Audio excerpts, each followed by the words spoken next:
Okay, we're good. You can see me next episode of Joy of Israel. We are on our way to Ir David, the city of David in Yerushalayim.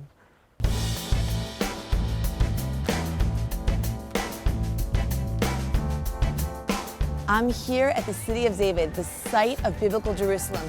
To the north of me is Har HaMoriah, the site of Akedat Yitzchak, the holy temple, the Beit HaMikdash. I'm about to meet Zev Orenstein from the City of David Foundation. He's going to show me around this magical place.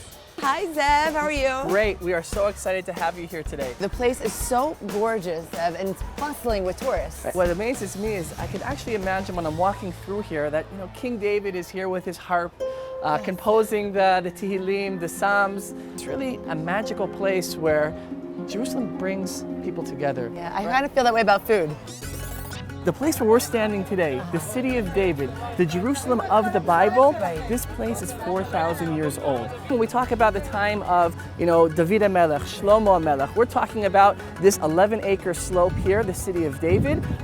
At the crown of the city of David was Har HaMoriah, Mount Moriah. That is the place where, according to Jewish tradition, the whole world was created. It's the center of the world. This is the site where Abraham binds Isaac, Akedat Yitzchak. This is where it happens, right over here. Now we look over here, the Mount of Olives, which has so much significance to the Jewish people. And in future times, when the Mashiach comes, it's believed that here there will be Tchiyat HaMeitim, the resurrection, will happen first at the Mount of Olives.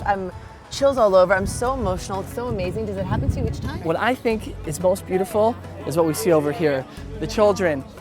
And the prophet Zechariah, he talks about after Jerusalem was destroyed, he says that one day children will come back to Jerusalem. Today, Jerusalem might be barren, but in the future, the children will come back and be playing in the streets and squares of ancient Jerusalem. And here we are today.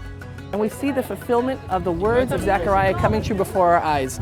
To me, there's nothing more beautiful than this. Living prophecy. What else are we going to look at Now today? we're going to go down to what we believe is the site of King David's palace. Oh, I love that. Let's go to see his house. I'm sure they had good feasts over there. I'm sure, yes. There are so many discoveries which are giving us an understanding into what life was like in ancient Jerusalem. 10 years ago, this was all underground until Dr. Eilat Mazar, a famous archaeologist, says, I believe that King David's palace is located beneath your visitor center. She points to this Capitol pillar that was found at the hill beneath us. And she says, this is a Phoenician royal Capitol pillar. So we said, what does that have to do with King David? So if we open up our Bible when you do this. The book of Samuel, and it says here that after David captures Jerusalem from the Jebusites, King Hiram of Tyre was a major city in ancient Phoenicia, sent envoys to David with cedar logs, carpenters, and stonemasons, and they built a palace for David. It was the Phoenicians who built David's palace. Does this ever get old for you? It gets about 3,000 years old for me. Where we're going to go now is the drainage channel that was underneath the road that our ancestors walked when they made pilgrimage. Now, why would we walk through a drainage channel? Josephus tells us, the ancient historian, that when the Romans were destroying Jerusalem, the last Jews of Jerusalem were hiding underneath the road. And they went down and killed these last Jews, 2,000 Jews. And that is what we have over here. Right? This is the roadway that we found that is still being excavated. Today, we, their descendants, are able to walk through this tunnel, no longer hiding, no longer fearful, but able to retrace the steps of our ancestors today in the city of David in ancient Jerusalem, the capital of the Jewish state of Israel. So amazing, incredible. Jamie, are you ready now for the highlight of our tour? Yes. Here we have the Western Wall. Wow, amazing. So why are the stones like this? Usually the Kotel stones are smooth and flat. The reason is because nobody was ever supposed to see these stones. We are underground right now, right? These are the very foundation stones of the Western Wall. This is like a foundation of a building today. You don't see the foundation level. You never have a private moment like this or this kind of space.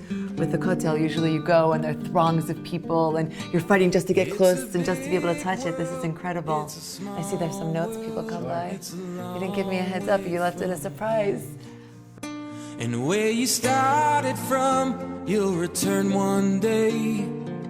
But for now you're on. I walk the streets of Jerusalem and my head is bowed. Can't let you go. Can't let you go. Can't let you go.